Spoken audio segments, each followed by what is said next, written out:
साथियों नमस्कार। रीट स्पेशल के तहत हम प्रैक्टिस कर रहे हैं इन्वायरमेंटल स्टडीज के लिए, पर्यावरण अध्ययन के लिए। आइए कुछ और प्रैक्टिस क्वेश्चन को देखते हैं और सीखने का प्रयास करते हैं। तो क्वेश्चन नंबर 1 देखें तो वायुदाब नापने वाला यंत्र किस नाम से जाना जाता है? तो वायुदाब नापने वाला यंत्र बैरोमीटर के नाम से जाना जाता है। बीटी कपास है। बीटी कपास क्या है? एक ट्रांसजेनिक पौधा है। अगले क्वेश्चन की बात करें, कौन सा वायुमंडलीय प्रदूषक अम्लीय वर्षा का मुख्य कारक है? तो अम्लीय वर्षा का मुख्य कारण होता है, तो इन सभी में SO2, H2S, HCl, N2, तो इसमें जो है सल्फर डाइऑक्साइड अम्लीय वर्षा का प्रमुख कारण है।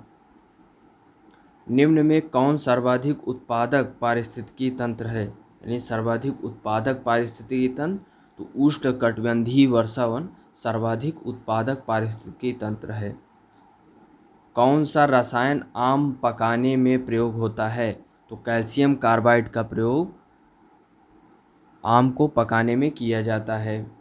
कौन सी बीमारी दूषित जल पीने से फैलती है? तो टाइफाइड जो है दूषित जल पीने से फैलती है। कौन सी ग्रीन हाउस गैस नहीं है? तो CO2 और COCH4, यानी ये सभी गैसें ग्रीन हाउस गैस हैं। सब में क्या कॉमन है? कार्बन है। और कौन सी नहीं है? तो नाइट्रस ऑक्साइड, यानी जिसको हम क्या कहते हैं? लाफिंग गैस, N2O, तो ये ग्रीन हाउस गैस नहीं है। कौन द्विबीज पत्री पौधा है? तो सरसों द्विबीज पत्री पौधा है। पौधों में जल का अधिग्रहण किसके द्वारा होता है? तो पौधों में जल का अधिग्रहण जाइलम के द्वारा होता है। कौन सा प्रथम साहित्य स्रोत है? तो साहित्य स्रोत कौन सा है प्रथम? ऋग्वेद। अगले क्वेश्चन की बात करें तो कविताएं और कहानियां पर्यावरण अध्ययन की अंतर्वस्तु को पढ़ाने में प्रभावशाली हैं। ऐसा इसलिए है क्योंकि कविताएं और कहानियां क्या करती हैं? बच्चों के परिवेश को समृद्ध चित्रण कर सकती हैं, संदर्भित अधिगम परिवेश प्रदान कर सकती हैं, विभिन्न अमूर्त अवधारणाओं की प्रभावशाली तरीके से व्याख्या कर सकती हैं, सृजनात्मकता एवं सौंदर्य बोध का पोषण कर सकती हैं। तो A, B और D हमारा सही हो जाएगा कि बच्चे के परिवेश का समृद्ध चित्रण कर सकती हैं, संदर्भित अधिगम परिवेश प्रदान कर सकती हैं, सृजनात्मकता एवं सौंदर्य बोध का पोषण कर सकती हैं। अगले क्वेश्चन की बात करें, कक्षा 5 की शिक्षिका के रूप में आप ईंधन के संरक्षण प्रकरण को पढ़ाने के लिए निम्नलिखित में से किस संसाधन का उपयोग को सर्वश्रेष्ठ पाते हैं? तो समाचार पत्र को आप सर्वश्रेष्ठ पाते हैं ईंधन के संरक्षण के लिए, पढ़ाने के लिए, यानी उस प्रकरण को समझाने के लिए। तो समाचार पत्र सबसे उपयुक्त साधन हो जाएगा।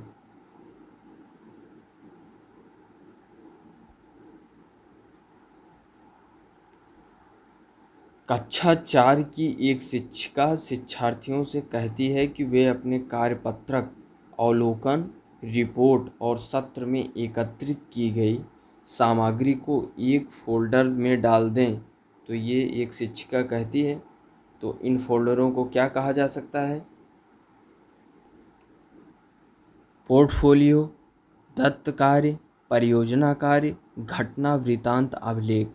तो जो शिक्षिका कह रही है शिक्षार्थियों से कक्षा 4 के कि वे अपने कार्यपत्रक, अवलोकन रिपोर्ट और सत्र में एकत्रित किए गई सामग्री को एक फोल्डर में डाल दें। तो इन फोल्डरों को क्या कहा जाएगा?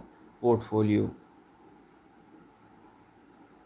NCERT, यानी NCERT राष्ट्रीय शैक्षिक अनुसंधान प्रशिक्षण परिषद। तो राष्ट्रीय शैक्षिक अनुसंधान प्रशिक्षण परिषद NCERT तो की पर्यावरण अध्ययन की कक्षा 5 की पाठ्यपुस्तक में सुनीता अंतरिक्ष के अनुभवों, सुनीता जो है वो अंतरिक्ष के अनुभवों को क्या कर रही है? वर्णन करती है। तो इसे शामिल करने का क्या कारण हो सकता है? किसको शामिल करने का? कक्षा 5 की पाठ्यपुस्तक में सुनीता विलियम्स के जो सुनीता अंतरिक्ष में शीर्षक पाठ स्पेसशिप से अंतरिक्ष यात्री सुनीता विलियम्स के अनुभवों का वर्णन है। तो इसे शामिल करने का क्या कारण हो सकता है, हमें ये पता लगाना है। यह घटना अंतरिक्ष यात्रियों की ज़िंदगी को में झांकने का अवसर देती है। यह घटना स्पेसशिप में भौतिक स्थितियों का वर्णन करती है। यह घटना स्त्री पुरुष लिंग जेंडर रूढ़िवादिता को चुनौती देती है। यह घटना गुरुत्वाकर्षण की अवधारणा को समझाने में मदद करती है। तो इन ए, बी और सी इसमें सबसे उपयुक्त विकल्प हो जाएंगे कि यह घटना अंतरिक्ष यात्रियों के ज़िंदगी में झांकने का अवसर देती है। यह घटना स्पेसशिप में भौतिक स्थितियों का वर्णन करती है। और यह घटना स्त्री पुरुष लिंग जेंडर रूढ़िवादिता को चुनौती देती है।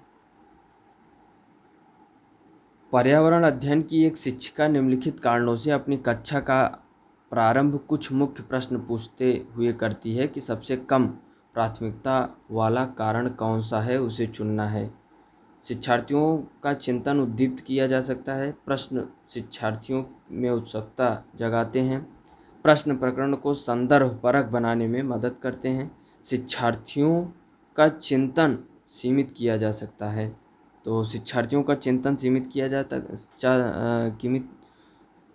किया जा सकता है। तो ये जो है सबसे कम प्राथमिकता वाला कारण है, यानी कम इम्पोर्टेंस वाला कारण है। किसी क्रियाकलाप के लिए समूह बनाते हुए सामाजिक अध्ययन के लिए शिक्षक को चाहिए कि वह क्या करे, सुनिश्चित करे कि समूह अलग अलग हों, उनके अंकों के अनुसार समूह बनाए, केवल 2 समूह बनाए और प्रत्येक में बहुत से विद्यार्थी हों, सभी प्रतिभागियों की सहभागिता और सहयोग सुनिश्चित करें। तो किसी क्रियाकलाप के लिए समूह बनाते हुए सामाजिक अध्ययन के शिक्षक को क्या चाहिए कि सभी प्रतिभागियों की सहभागिता और सहयोग को सुनिश्चित करें। अगले क्वेश्चन की बात करें तो प्राथमिक स्तर पर पर्यावरण अध्ययन की पाठ्यपुस्तक में निम्नलिखित में से कौन सी विशेषता जो है नहीं होनी चाहिए। तो कौन सी विशेषता नहीं होनी चाहिए, इसका हमें पता लगाना है। आइए विकल्पों को पढ़ें। यह शिक्षार्थियों की वैविध्यपूर्ण पृष्ठभूमि की ज़रूरतों को पूरा करती है। यह वास्तविक कहानियों और घटनाओं को शामिल करती है। यह परिभाषाओं और अमूर्त अवधारणाओं की व्याख्या करने पर ध्यान केंद्रित करती है। यह प्राकृतिक और समाज सांस्कृतिक परिवेश को एकीकृत तरीके से प्रस्तुत करती है।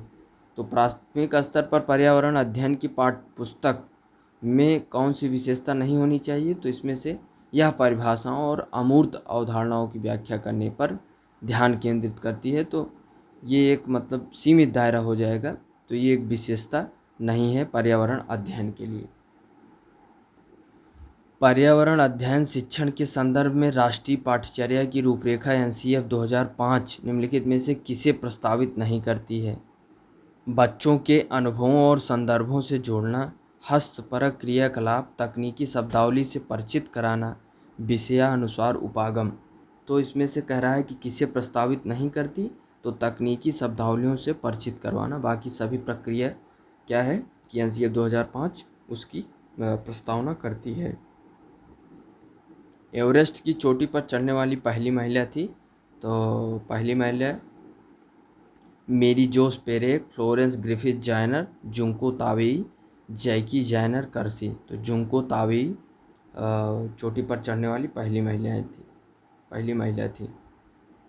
प्राथमिक कक्षाओं में पर्यावरण अध्ययन पढ़ाने के लिए निम्नलिखित में से कौन सा उद्देश्य संबंधित नहीं है। तो कौन सा उद्देश्य संबंधित नहीं है, विज्ञान के आधारभूत प्रत्ययों और सिद्धांतों को रटकर याद कर लेना, पर्यावरण को खोजने के अवसर प्रदान करना, अवलोकन, मापन, भविष्य कथन और वर्गीकरण जैसी कौशलों का विकास करना, और भौतिक और सामाजिक परिवेश के प्रति संवेदनशीलता विकसित करना। तो इसमें सही क्या हो जाएगा कि विज्ञान के आधारभूत प्रत्ययों और सिद्धांतों को रटकर याद कर लेना। अगले क्वेश्चन की बात करें तो यही हमारा क्या है, सबसे उपयुक्त विकल्प नहीं है।